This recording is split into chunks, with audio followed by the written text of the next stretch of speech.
Salut tout le monde, très urgent et très bonne nouvelle depuis le Niger. Mes frères et sœurs, la situation est sous contrôle. Voici des révélations choquantes. Non seulement il y a eu des arrestations, il y avait ces gens qui sont venus là, ils avaient des cibles. La force initiée de l'AES là, la base où il y avait les soldats maliens, burkinabés et nigériens. Ces gens voulaient attaquer cet endroit. Ils ont été arrêtés et maîtrisés par la puissance de feu de l'armée nigérienne. Que Dieu protège le peuple du Niger. Et j'encourage à tous les Nigériens de ne pas paniquer. Cette situation est sous contrôle. Maintenant, on a entendu des arrestations. On a entendu qu'il y a eu des arrestations. Deuxièmement aussi, nous avons appris qu'il y a des otages. Je ne sais pas si c'est parce qu'il y a un monsieur qui a parlé. Il dit que jusqu'à présent, il y a certains terroristes qui ont pris des gens en otage. Je ne sais pas si c'est vrai. Donc, voilà ce qui est là. Je vais essayer de vous montrer des images et après on va faire des commentaires. Voilà. Voici la vidéo de l'attaque complexe qui a visé la base aérienne de Niamey dans la nuit du mercredi au 23. Voilà. L'aéroport de la capitale nigérienne, Adjancé, a été fermé pendant plusieurs heures. Tous les vols s'y rendent déroute dans d'autres villes, notamment au Nigeria. Voilà. Donc, écoutons. Attendez là. J'ai oublié le volume là. Il y a manque de volume, voilà. Tu sais même pas du Congo. Oui.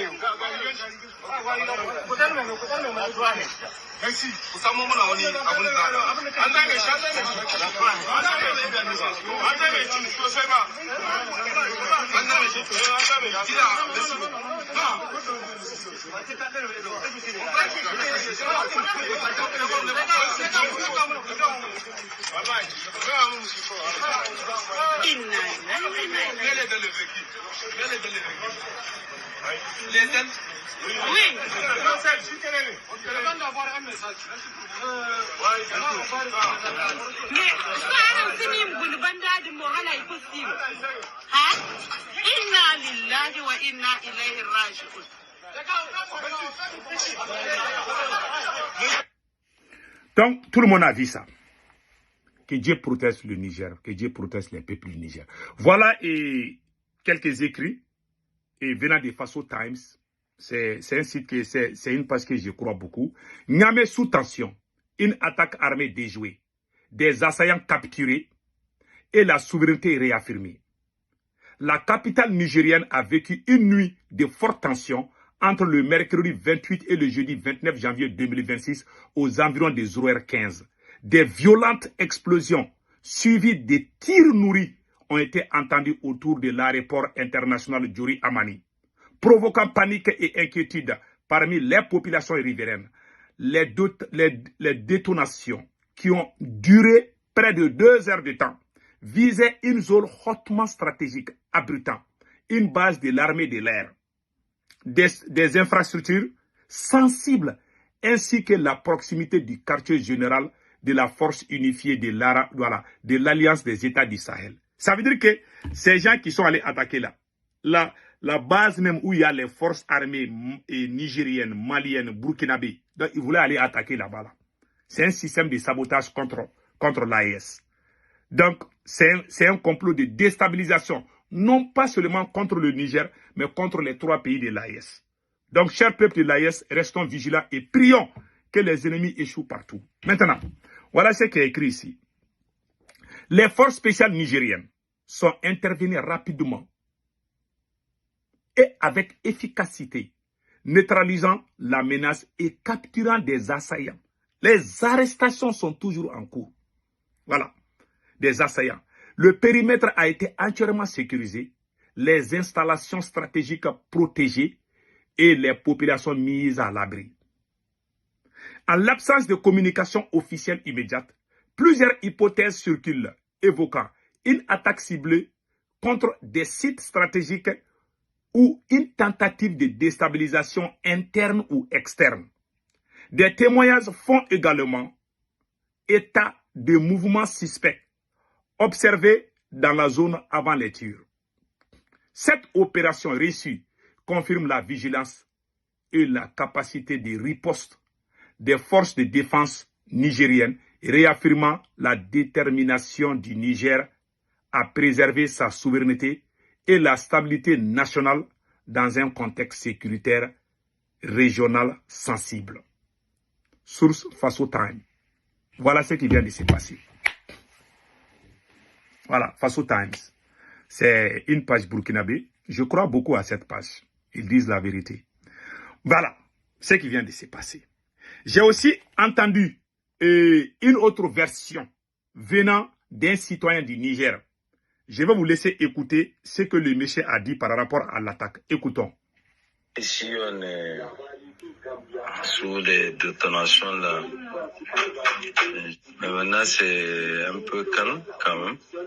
Les sources indiquent qu'il s'agit d'une attaque.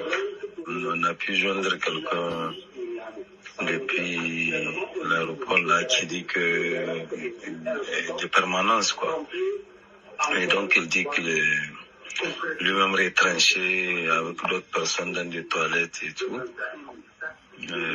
Que oui, effectivement, comme si bon, ils sont un peu pris en otage d'après lui. Voilà, maintenant bon, il y a un déploiement aussi des FDS tout corps confondu aux alentours de l'aéroport là.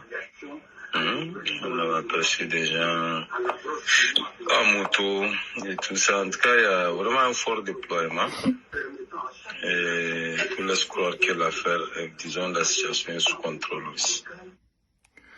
Ce que je vais dire à tout le monde, voilà, on appelle ça tentative de déstabilisation.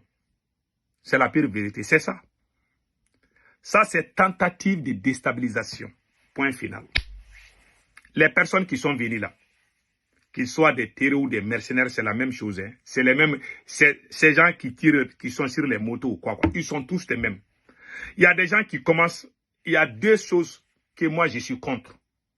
Il y a des gens qui commencent à dire que oui, oh, la capitale a attaqué, autant de Bazoum, on n'a pas eu ça là. En tout cas, ils ont échoué. Les gens qui ont attaqué, ils ont échoué quand même. Ça veut dire que le général Tchani est en train de travailler, n'est-ce pas? Voilà.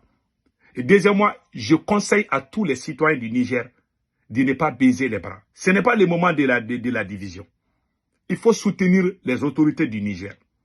C'est un moment difficile dans l'histoire du Niger. Je conseille à tous les citoyens nigériens de ne pas baisser les bras. Quand j'ai entendu certains critiquer au moment où le pays est dans cette situation, ce n'est pas le moment vraiment de critiques inutiles, c'est pas bon. J'ai entendu la deuxième chose que je n'ai pas aimé aussi. Il y a des gens qui commencent à publier des photomontages de part et d'autre. J'ai vu des photomontages montrant un autre pays où il y a des attaques. Ça, ce sont les intox, il ne faut pas croire à ça. Troisième information, il y a même des supporters, il y a certains supporters de l'AS qui sont allés publier les photos de certains individus de peau claire, que ce sont les mercenaires français qui ont été ripés depuis l'aéroport. J'ai appelé mes radars depuis le Niger, ils m'ont dit que c'est faux. Quand vous avez un ennemi à combat, il ne faut pas trop mentir. Sinon, même quand vous dites la vérité, il y a certains qui sont dans l'AS, mais qui mentent comme ils les respirent. Il faut arrêter de mentir. Il faut dire la vérité. On peut faire une révolution sans mentir. C'est nous qui avons commencé cette révolution. Il y a des petits abrutis qui sont venus se mélanger à nous, qui croient qu'ils connaissent même la révolution. Depuis qu'ils ne sont pas nés, nous sommes dedans. On vous regarde où? Arrêtez de saboter notre révolution. Nous sommes dans une révolution intelligente. Nous avons combattu la France. Le combat n'est pas encore fini. La France est en train de se réchauffer pour y revenir encore. Mais on doit dire la vérité au peuple. On ne doit pas induire les gens dans l'erreur parce qu'on n'aime pas la France. Même quand quelqu'un a mal aux fesses, il va dire que c'est la France. Restons très sérieux dans ce combat. Ce n'est pas la comédie.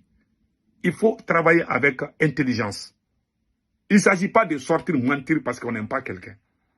Cette attitude-là, au Mali ou au Burkina, là, parce que je n'ai vu aucune page du Niger qui a publié des photos des Français arrêtés. Je n'ai pas vu, même si ça s'est passé, je n'ai pas vu. Mais même s'il y a des Français dedans, les photos qu'ils ont publiées là, ça ne s'est même pas passé au Niger. J'ai vu certaines pages burkinabées et maliennes qui ont fait ça. Les plus grands menteurs de l'AES se trouvent dans ces deux pays-là. Vraiment, c'est pas la révolution. Ça, c'est pas la révolution.